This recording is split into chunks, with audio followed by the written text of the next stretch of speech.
Halo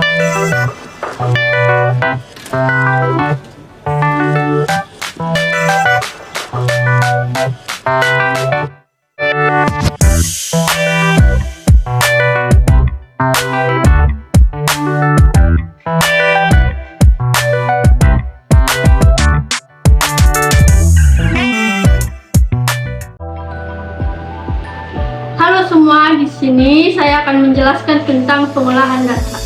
Yang pertama, apa sih itu pengolahan data? Pengolahan data merupakan sebuah proses manipulasi data untuk menjadi sebuah informasi. Kumpulan data yang awalnya tidak memiliki informasi yang dapat disimpulkan, jika dilakukan proses pengolahan data, maka akan menghasilkan informasi. Informasi merupakan hasil dari pemrosesan data tertentu yang bermakna serta dapat digunakan untuk mengambil keputusan sesuatu. Pengolahan data terdiri dari beberapa kegiatan, yaitu pencarian data, pengumpulan data, pemeliharaan data, pemeriksaan data, perbandingan data, pemilihan data, peringkasan data, dan penggunaan data. Selanjutnya, apa tujuan kita sebagai anak didik untuk mempelajari pengolahan data ini? Tujuan kita untuk mempelajari pengolahan data adalah supaya Ananda sekalian mampu menghitung nilai data terendah dan tertinggi sebuah himpunan data. Yang kedua, Ananda sekalian dapat menentukan modus, mean, serta median dari sebuah data. Nah, apa saja bentuk penyajian data ini? Bentuk dari penyajian data ini ada dua. Yang pertama, tabel dan diagram. Tabel adalah kumpulan data yang disusun secara rapi berdasarkan baris dan kolom. Menyajikan data, mengolah data dalam bentuk tabel ini umumnya digunakan untuk data tunggal atau data yang memiliki rentang nilai atau data dengan jumlah yang banyak. Yang kedua yaitu diagram. Diagram ini memiliki 3 jenis. Yang pertama diagram batang, diagram garis, dan diagram lingkaran. Yang pertama itu diagram batang. Diagram batang adalah diagram yang salah satu cara penyajian data dalam bentuk batang atau persegi panjang. Yang kedua adalah diagram garis. Diagram garis adalah cara penyajian data menggunakan garis penghubung dan titik-titik yang memiliki nilai tertentu. Yang ketiga adalah diagram lingkaran. Sesuai dengan namanya, diagram ini berbentuk lingkaran yang dibagi dalam beberapa bagian tertentu yang mengandung informasi di dalamnya. Selanjutnya saya akan menjelaskan sebuah contoh soal menggunakan media untuk menentukan diagram batang, garis, dan lingkaran. Baiklah, di sini kami membuat sebuah media yang bernama PD atau papan diagram. Di sini kami akan menentukan diagram tabel, grafik, dan lingkaran dengan sebuah soal.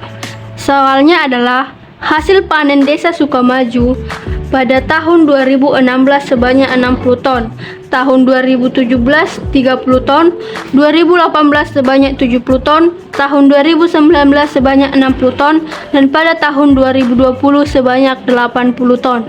Nah, pada media ini, seperti yang telah dibacakan tadi, hasil panen Desa Sukamaju pada tahun 2016 sebanyak 60 ton. Maka pin paku tersebut dibuat pada jumlah hasil panennya sebanyak 60 ton, yaitu berada tepat di sini. Begitu pula dengan tahun 2017 sebanyak 30 ton.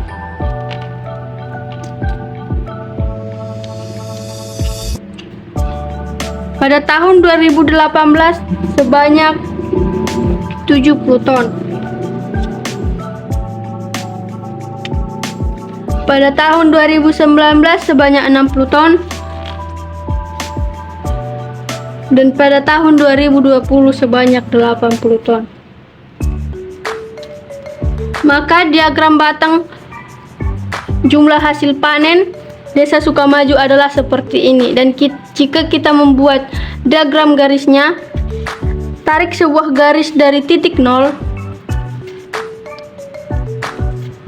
dan tarik dia pada setiap titik yang ada di diagram batang.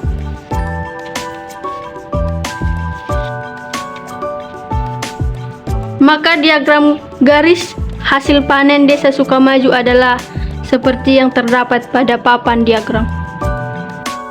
Untuk membuatnya ke dalam diagram lingkaran, yang pertama kita lakukan adalah menambahkan semua jumlah hasil panen, yaitu 60 tambah 30 ditambah 70 ditambah 60 tambah 80 sama dengan 300 ton.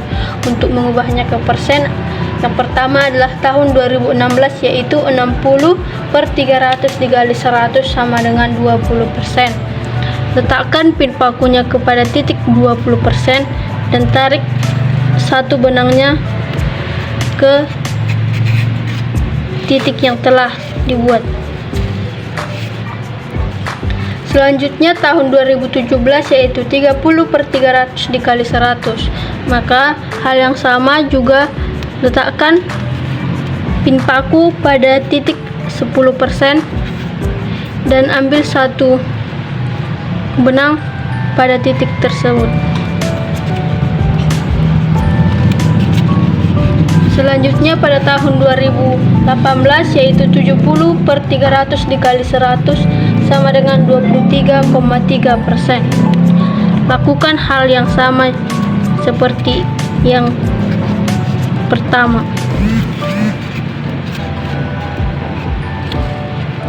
Untuk tahun 2019, yaitu 60 per 300 dikali 100 sama dengan 20%. Letakkan benang karena ke titik yang sama, yaitu 20%, karena hasilnya sama. Selanjutnya pada tahun 2020, 80 per 300 dikali 100 sama dengan 26,7%. Maka letakkan pin paku pada titik 26,7% dan tarik benang pada titik 26,7%.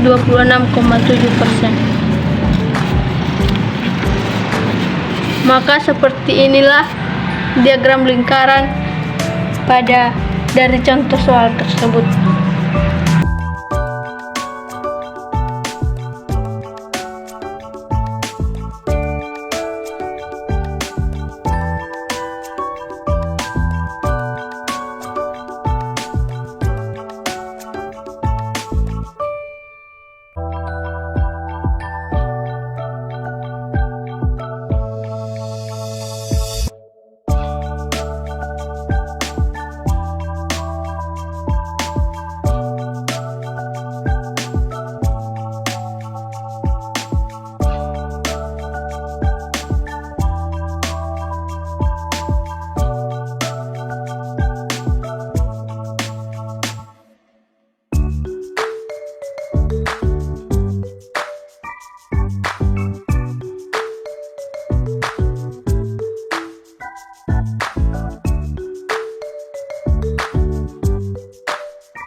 Nah, setelah kita mengurutkan data mulai dari yang paling kecil hingga yang paling besar, kita akan dapat memperoleh median.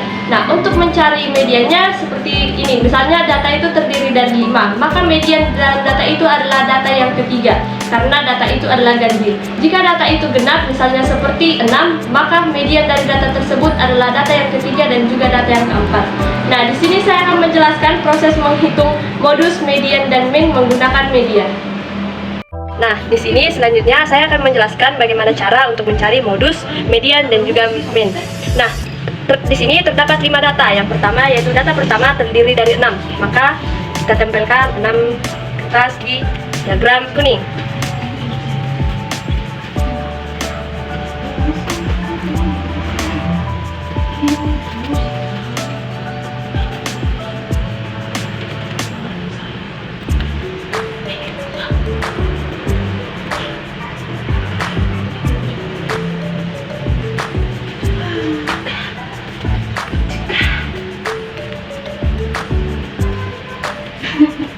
Selanjutnya untuk data kedua yaitu terdapat 7.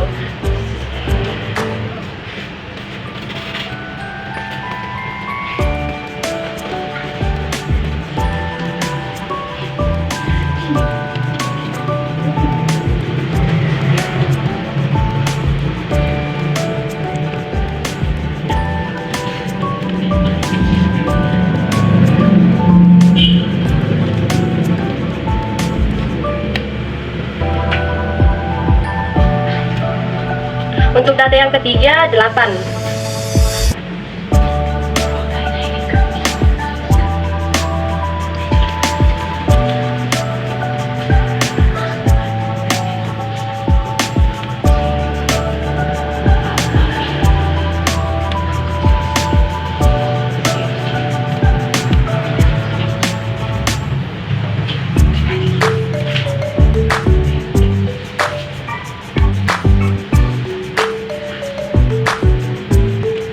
Untuk data yang keempat, 6.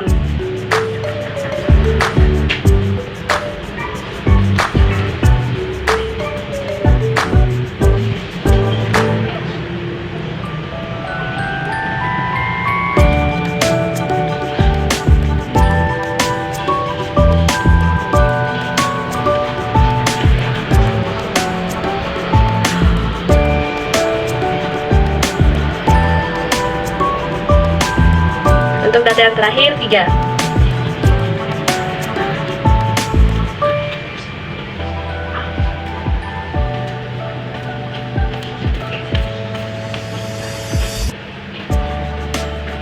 Nah, untuk menentukan modusnya sesuai dengan pengertian modus, modus adalah nilai yang paling banyak muncul. Nah, di diagram di sini kita melihat bahwa yang paling banyak muncul itu adalah 8, yaitu bertepatan pada diagram ketiga yang berwarna merah.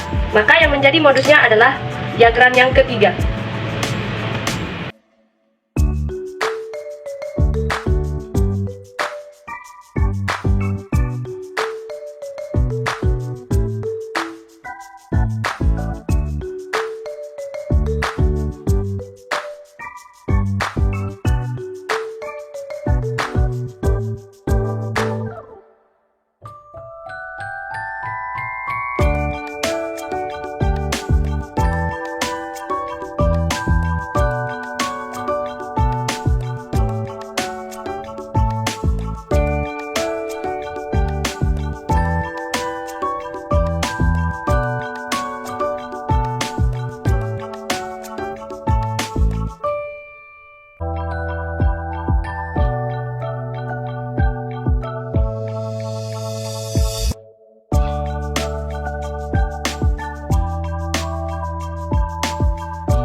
Bad nigga clap, I got 3 old thoughts, new guap.